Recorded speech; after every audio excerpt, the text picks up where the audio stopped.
I've told you this story a few times, but good stories deserve to be repeated. So here it is again. At age 17 thereabout, I borrowed a book from a friend. The title of the book is The Maximum Achievement, written by Brian Tracy. Somewhere inside this book, I read a statement that went on to change my life forever. And that statement is, if you want to achieve what you've never achieved before, you have to become who you've never become before. This statement sounds so simple, yet for many years I always remembered it, and it changed the way I see life. You see, life is garbage in and garbage out. What you throw in determines what you get out. Though we all have fantasies and dreams about how we wish to get things without enormous sacrifices, it's what it is.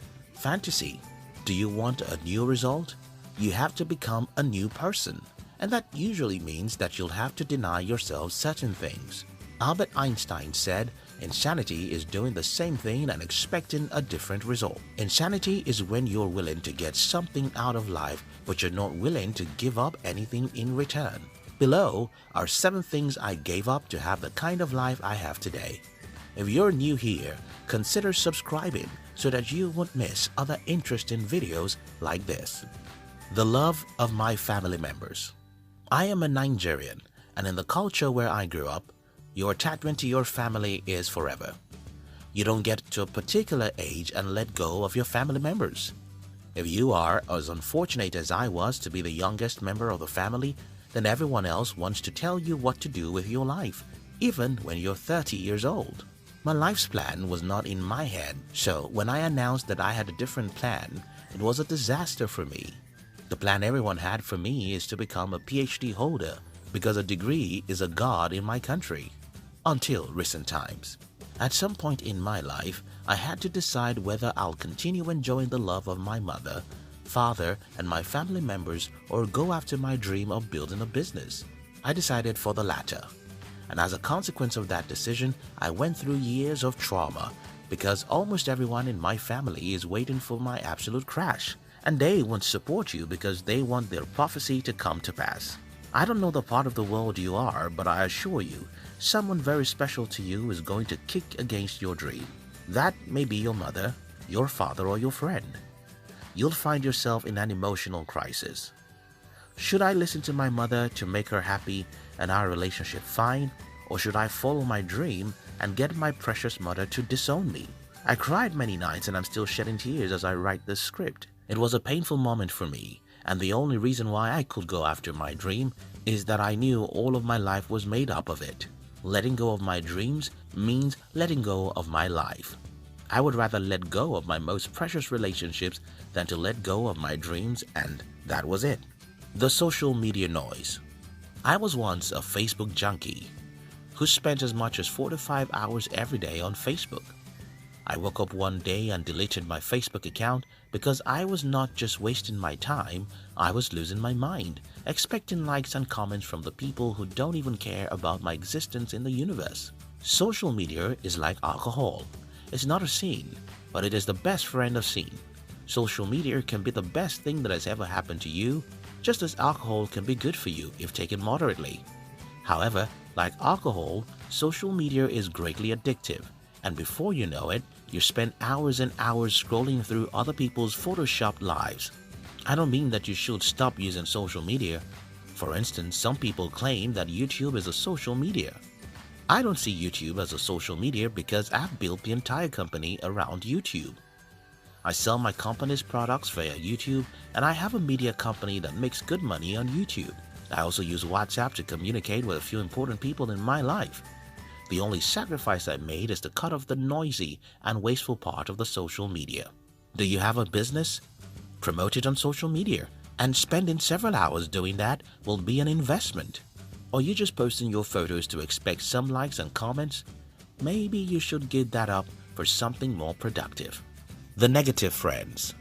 One day, when I was around 19, I sat down and made a list of all my friends. Then I asked myself, with what I know about these people today, which of them is going somewhere I want to go in the future?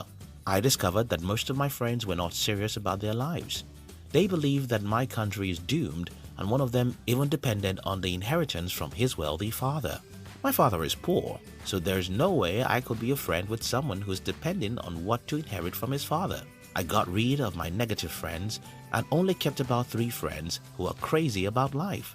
Yes, if you want to get rid of the negative people in your life, you'll just have a few friends, but that's fine. Today, I have less than 5 friends I love to spend time with, and I think I'm fine, because hanging out with negative people will ruin your life. Think about the contagious disease. That's how human habits and mindsets are. You can't sit down with an Ebola patient and hope to escape having Ebola. You can't hang around negative people and somehow hope to remain positive. Sometimes, these negative people are your family members, and it could be painful to avoid them. But you have to do just that. For instance, I love everyone in my family, but I don't sit down with them to discuss anything worthwhile. I can never share my dreams or goals with them because I know what they will tell me. The TV. My philosophy about life is this. If something is very interesting, it has to give me money or help my dreams in some way. Because interesting things are very addictive, and getting addicted to something that's not helping my life's dream is the same as destroying my dreams. The problem I have with the TV is that it is very interesting. Having such an interesting box in front of me is a great temptation, but don't let me sound like I'm holier than you are here, because I am not. All of us now have a TV right in our hands, which is our phone, and every week, when I get the report of how many hours I spent on my phone the previous week, I ask myself, what did I spend those hours doing? If I can figure out that 50 to 60% of the hours I spend on the internet are productive, then I can forgive myself even though I watch Jimmy Kimmel, Rachel Maddow, and other news and entertainment videos. My message here is about balance. Don't allow anything to own you. Consume entertainment to get entertainment. Don't make entertainment your work. The love of shiny objects. Being rich in our world today means having several millions of dollars, Rolex watches, Ferraris, and the biggest mansions. While I don't think those things are sinful, I try to become truly wealthy by not living for the flashy objects. I've always used ridiculous phones. For example, the phone I'm using currently costs me about $150. No designer clothes and no fancy anything. I try to be utilitarian, and what that means is that I buy things I need, not the things I like. This makes life a lot easier for me because I don't have to run after the latest iPhones or Rolex watches, which probably won't add anything to my level of happiness. While luxury is what most people define as riches, I think the real riches are when you don't have to let your possession determine your self-esteem.